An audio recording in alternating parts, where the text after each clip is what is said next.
check out our new sponsor, the Health Blaze. All the information is in the description. Use the promo code above. Goodfellow One Boxing at 18% off of all their natural products, from deodorant, pomade, toothpaste, and much, much more. And they have additional discounts on their website as well. That's thehealthblaze.com. Starting December 20th. That promo code is good for 18% off. We go. All right, man. We back. Goodfellow Sports TV. Want to make a quick observation. Appreciate everybody for checking in. Make sure that subscribe button, bell icon button. Won't miss another video. Continue to share the videos. Best way to help the channel out. And if it's true that Wilder and Ortiz 2 is getting pushed back till November, and it's true that Ruiz and Anthony Joshua, which they're having a venue problem right now, whatever reason it is going down in November. Just, I ain't the smartest man in the universe. From my point of view, it don't look like Deontay Wilder got plans to fight in Tyson Fury. What is the tentative date of February 22nd? Because if he fight, let's just say he fight Ortiz the first week of November, hypothetically. You get 3 weeks off in November. You get another 4 in December. That's 7 weeks. Then you get another 4. That's 11 weeks in January. And then you get 2 weeks in February maybe? So you're looking at 13 weeks to prepare. That's close, especially if he suffers a cut, an injury. And Wilder seems to get injured every fight. Maybe hand, tricep, or bicep. He always got some type of injury, especially with his hand. I believe he injured his hand versus Dominic Brazil. Is maybe why they pushing the Ortiz fight back a little bit to make sure he heal up 100%. But I don't think that fight gonna be easy as I thought it was at first, because J-Rock kind of opened my eyes. Because J-Rock, in his 3 fights leading up against the Jared Hurd fight, he didn't look good versus Joshua Conley. Shout out to Henry Ramirez. That's his coach, trainer of Riverside, California, trainer of Chris Arreola. He didn't look that impressive versus Ishe Smith. And then he fought somebody else he didn't look impressive against. I really can't think. I know it's Conley, Ishe Smith, and Nathaniel Gallimore. Even though he got the win versus Gallimore, it was impressive. But he didn't look, like he's about to go in there and just nuck if you buck versus Jared Hurd. But he showed up in a fight that mattered. And if Ortiz show up, because he didn't look good in Kaufman and was it Christian Hammer, he looked good versus Kajanu, whatever that dude's name was. He looked good in them 3 fights. He looked good in that fight. But the last 2, he didn't look too good. Maybe he'd be like J-Rock and he give, Wilder his toughest fight, because the Wilder fight for Luis Ortiz is really his last probably shot at a title. You know what I'm saying? He may go down as one of the best fighters not to win a world title. And it might be even worse, because it is in a title field, state of boxing in this era. I mean, the WBA got 4 titles alone. He ain't captured 1. Interim, regular, gold, super WBA. That's 4 belts right there.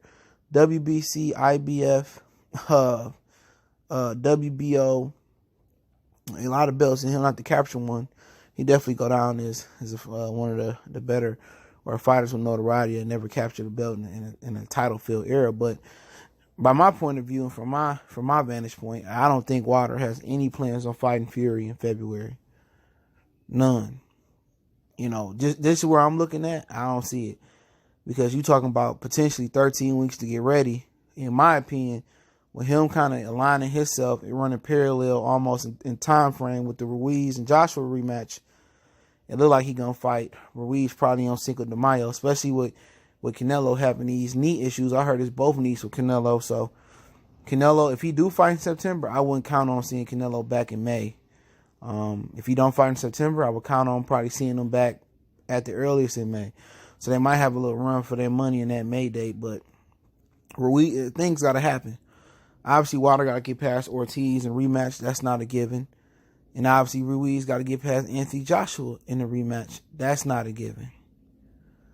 And then obviously they all if Wilder and Ruiz are victorious, they both gotta not be injured, not suffer any injuries leading up to camp. They still gotta negotiate about the financials. Ruiz might feel like I want 70%, 60%.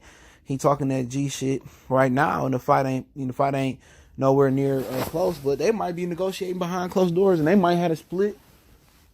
They might have a venue already down pat.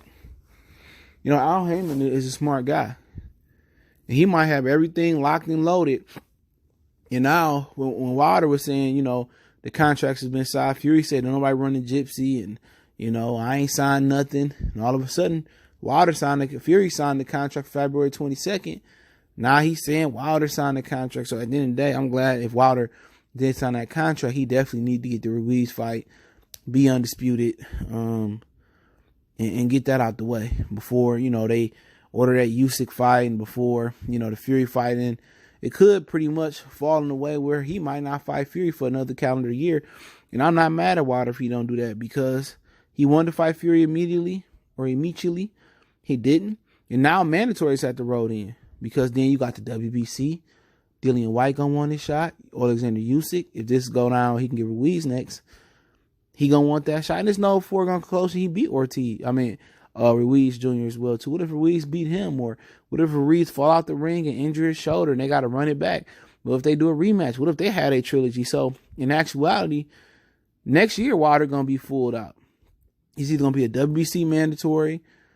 I think if I'm Wilder, this is how I handle. If everything go according, I beat Ortiz and I beat Ruiz clearly. I think I would defend every belt once. You know, so if it's a WBC or the WBO mandatory, I defend it once, then I relinquish whatever titles I feel like. You know, I relinquish, maybe I don't want the WBO, I relinquish that. You know, maybe I don't want the IBF or they stream me, I relinquish that. So I defend all the titles at least once. So I do the mandatory, whichever one. If it's Dillian White, if it's Braswell Puev, if it's Alexander Usyk, I think a lot of people be interested in that fight. Just from an intrigue standpoint of view, that'd be a nice one. But I defended once and I dropped the rest of the belts, and I just play cash cow, and I get ready to just get out the twilight of my career and hand it over to FN Jabway, Daniel Du Bois. And, you know, if Usyk won't smoke, he won't smoke. If he want to stick around and fight the Du Bois and fight the FN Jabways of the world, he more than welcome to do whatever he chooses. But from my point of view, they setting up Ruiz and Wilder. That's what it looked like. It don't look like they plan on setting up the Fury fight. And if that's the point, that's the case, they can change the narrative all they want to, because Fury didn't have a fan before he fought Vladimir Klitschko. When he fought Vladimir, he didn't have a fan. He couldn't buy a fan. People expunged that Vladimir Klitschko Fury fight out their brain. I was one of the very, very few fans in general. I mean, UK, Americans. I was one of the very few fans that was just happy to see Fury beat Klitschko and gave him credit. Everybody else expunged that out their memory, and they gave Anthony Joshua all that credit and said, oh, he did it better than Fury and all that. So before the drug and the PD stuff came out and came to the forefront, you know, I was one of the very few Fury fans in general. Well, no Fury fans around here like that. And now that it's the Black Hope and Deontay Wilder, now they put all they invest all they fandom in the Tyson Fury. They want to act like they like Tyson Fury, but they don't. They didn't like Fury to begin with. Because I remember, oh, he born and he this and that. And I thought he had the best resume, you know, outside of the Klitschko's, you know, by none. But like I said, he had his opportunity to fight Wilder earlier this year. He missed on it. And it's only right for Wilder to make him wait. That's what I would do. I make that motherfucker wait. I would. I marinate this one. This is approved marination. You know the narrative gonna be on Wilder ducking Fury. He don't want to go through that, but they gonna conveniently forget about Fury just ducking and going to sign with Top Rank. So at the end of the day, you damn if you do, damn if you are, as if you one of those fighters on that coincidental list. Real talk. You damn if you do, you damn if you don't. You can fight everybody they say, you know, you ducking or you scared I can beat you. You could beat them all in order, and they still say you ducking somebody else. They still say you ducking somebody else. So it don't matter. You know what I'm saying? They always gonna have some hope and some stuff of that nature. And I'm about to get on some of these black fans that's endorsing Manny Pacquiao in my next video. So you definitely want to hear that one. But I appreciate everybody for checking in. Make sure you hit that subscribe button, bell icon button, share the video. Don't forget, we on Facebook, Instagram, Twitter. You can reach out to the email as well. All those links in the description. Intro instrumental link there as well, too, if you're wondering where the instrumental come from or any other instrumentals I use on any of my channels. Don't forget to check out our sponsor, the Hellblaze, thehellblaze.com. Promo code Goodfella1Boxing. Get you 18% off the 100% all natural products. Lotion, soaps, foot soaks, bath bombs, deodorant, toothpaste, hair pomade, much, much more. Website, promo code, description. Continue to share the videos. Appreciate the love, support. One time for the one time. Goodfella Sports TV. You want to check out one of the channels called Motor City Sports Talk, Detroit Boys channel. So check